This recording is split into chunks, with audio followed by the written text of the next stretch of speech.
Me responde com sinceridade. Quando foi a última vez que você parou para revisar a estrutura ambiental da sua empresa? E eu não tô falando de uma licença presa na parede só para dizer que tem, sem você ter mais nada funcionando além dela. Eu tô falando de estrutura viva, integrada, praticada. Porque o que eu vou te mostrar aqui pode te poupar anos de desgaste com fiscalização, desgaste com a comunidade, com a tua reputação no mercado em que você está inserido e desgaste até com a sua própria equipe. E para te mostrar o porquê isso é urgente, deixa eu te contar uma história pessoal para ilustrar, que eu achei assim fantástica para ilustrar isso tudo. Em 2013, eu fui com meu pai pela primeira vez em São Paulo. Eu ia apresentar um projeto na Febrace, que é uma feira de ciência na Universidade de São Paulo, na USP, e um dos momentos mais marcantes entre pai e filha da viagem não aconteceu na feira, mas sim na Avenida Paulista. Eu me lembro que eu passei por uma placa, eu vi lá escrito metrô. Falei alguma coisa pro meu pai sobre isso, né? E ele perguntou: "Você nunca andou de metrô, filha?" E eu respondi: "Não." Então ele falou: "Não vamos almoçar agora, a gente vai andar de metrô então, aqui em São Paulo." E essa foi a minha primeira experiência de andar de metrô pela primeira vez. Eu me lembro bem que a gente saiu da estação ali da Avenida Paulista, não lembro qual, e meu pai falou que a gente não tinha destino, a gente escolheria a estação que a gente desceria no caminho mesmo, só pra eu ter aquela experiência de andar de metrô pela primeira vez. E lá fomos até uma estação que eu não me esqueço, se chama a Vila Sônia, algo assim. Quando a gente chegou, não tinha nada, a estação Vila Sônia era só um terminal, um bairro até um pouco cinza. A gente riu e voltou tudo de novo, porque era aquilo. Mas esse momento ficou marcado na minha vida. E hoje eu olho pra essa história e vejo a metáfora perfeita de como muitas empresas lidam com a gestão ambiental. Elas entram nesse trem do ESG porque ouviram falar que é importante, mas sem saber pra onde elas estão indo, sem mapa, sem estratégia, sem saber se a próxima estação tem estrutura ou se é só mato. Antes de te entregar o ouro desse vídeo, só para eu me apresentar para você, eu me chamo Marina Jardim, eu sou consultora ambiental há mais de 10 anos e fundadora da Vértegra Consultoria Ambiental e Sustentabilidade, que tem como principal missão blindar empresas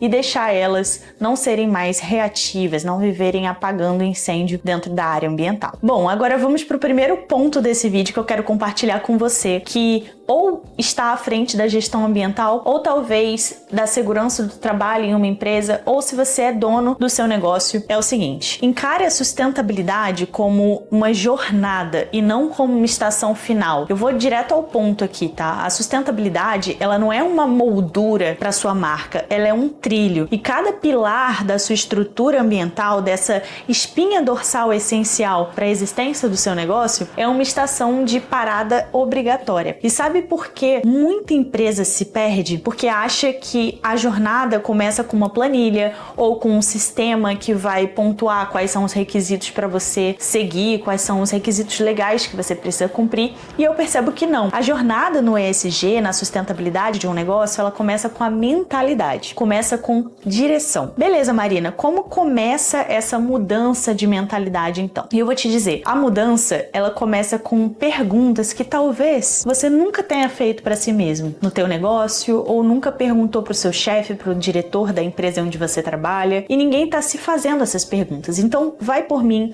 pega agora um bloco de anotações digital, escrito por aí, e anota essas perguntas para ter mais clareza do posicionamento que você precisa ter na sua gestão ambiental ainda em 2026. Combinado? Beleza, então. Agora seja sincera, sincero e responda a essas perguntas aí, ou até deixa nos comentários para você voltar, quem sabe no fim do ano que vem, no fim de 2026, e ver o quanto você evoluiu. Primeira pergunta é: onde a sua empresa quer chegar com a sustentabilidade em 2026? E nos próximos 3 anos? E nos próximos 10 anos? O que precisa ser dito, feito ou mudado para isso acontecer? Onde a sua operação é mais forte, onde você está gastando energia demais para pouco resultado? Qual é o seu 80-20 para sua operação rodar muito bem com o mínimo de passivo ambiental possível? O ponto crítico hoje é a falta de água, é a falta de energia, é de repente o relacionamento com a vizinhança, a circularidade dos seus resíduos, talvez a sua dor maior aí seja a conformidade com a licença ou uma falta de engajamento com a equipe. Enfim, qual o teu gargalo na gestão ambiental? E por fim, quais são as situações ambientais que se associam imediatamente à sua operação? Quais são as imagens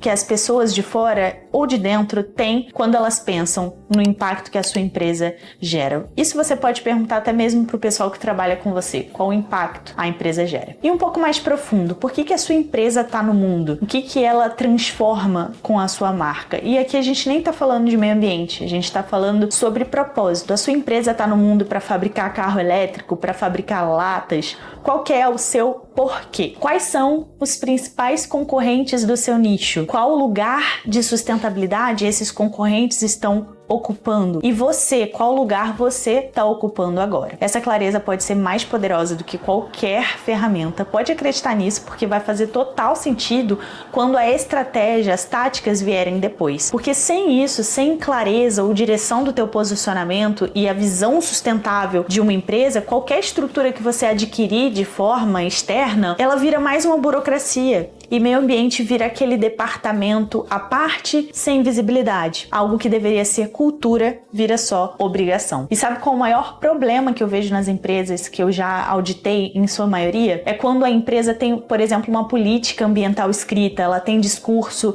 tem até compromissos e crenças falando sobre meio ambiente, mas aí você vai visitar a fábrica, você abre as lixeiras e vê copo descartável misturado com papel contaminado, resíduos jogados no chão, colaborador que não sabe nem os objetivos ambientais daquela empresa. Então, você tá lá auditando e pergunta: fulano, você já foi treinado para um vazamento de óleo? O que você faria? E a resposta muitas vezes é um olhar vazio, ou talvez aquela pessoa só foi treinada para evacuação de emergência, mas não uma emergência da área ambiental. Ninguém foi treinado, ninguém sabe o propósito real da política ambiental da empresa. E isso é o que eu chamo de dissonância cognitiva institucional. Ou seja, o discurso ele é verde, mas a prática é cinza. E isso vai muito além de multa. Isso destrói o engajamento, isso destrói a reputação e enfraquece até a produtividade da sua equipe. E aqui entra um ponto delicado, tá? Tem muita empresa planejando 2026 como se planeja uma viagem sem roteiro, como aquela que eu fiz lá. Então, metas ESG genéricas do tipo